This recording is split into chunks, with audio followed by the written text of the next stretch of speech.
બિહારના સમસ્તીપુર બેગુસરાયથી પ્રધાનમંત્રી નરેન્દ્ર મોદીએ કર્યા ચૂંટણી પ્રચાર શરૂ.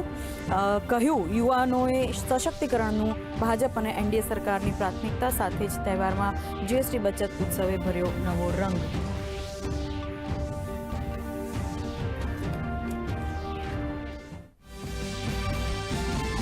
પ્રધાનમંત્રી નરેન્દ્ર મોદીએ જનનાયક કર્પૂરી ઠાકુરને પુષ્પાંજલિ અર્પણ કર્યા બાદ સમસ્તીપુરમાં ગજવી જનસભા. કહ્યું બિહારની જનતા જંગલ રાજવાળાને દૂર રાખશે. હવે નવી ગતિ સાથે બિહાર વધશે આગળ. તો બેગુસરાયમાં પણ આજે પીએમ કરશે જનસભા.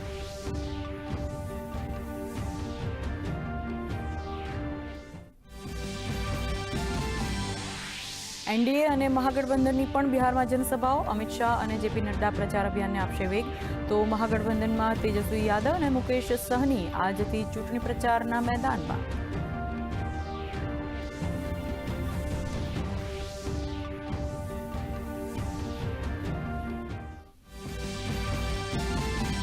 દિલ્હીમાં મોટું આતંકી કાવતરું નિષ્ફળ. આઈએસઆઈએસના 2 સંદિગ્ધ આતંકીની ધરપકડ.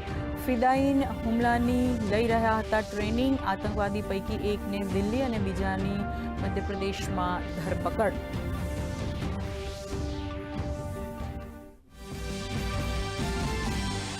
આજે પ્રથમવાર મહેસાણામાં ભારતીય વાયુસેનાના એર શોનું આયોજન. સૂર્યકિરણ ટીમના પાયલોટો દ્વારા રજૂ કરવામાં આવ્યા દિલધડક સ્ટન્ટ. હવાઈમાં ચોકસાઈ, શિસ્ત અને ટીમ સ્પિરિટનું જોવા મળ્યું જીવંત પ્રદર્શન.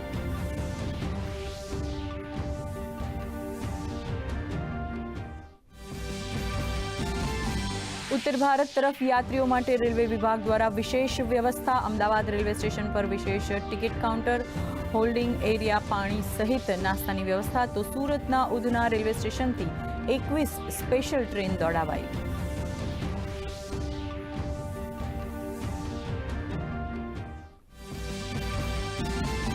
સંયુક્ત રાષ્ટ્રમાં ભારતના દૂતે ગાઝા સંઘર્ષ વિરામ સમજૂતીમાં ડોનાલ્ડ ટ્રમ્પની ભૂમિકાના કર્યા વખાણ. કહ્યું સંવાદ, કૂટનીતિ અને 2 રાષ્ટ્ર વચ્ચેનું સમાધાન જ છે શાંતિનો માર્ગ.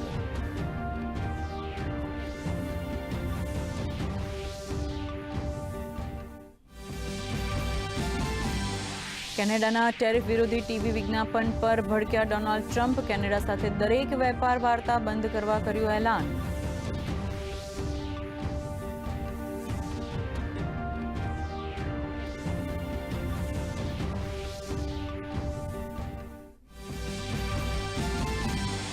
અને ભારત સામે આવતીકાલે સિડનીમાં ત્રીજી વનડેમાં ઓસ્ટ્રેલિયન ટીમમાં બદલાવ. જેકે એવર્ડ્સની ટીમમાં સમાવેશ. સાથે જ T20 સિરીઝમાં ગ્લેન મેક્સવેલનો પણ કરાયો સમાવેશ.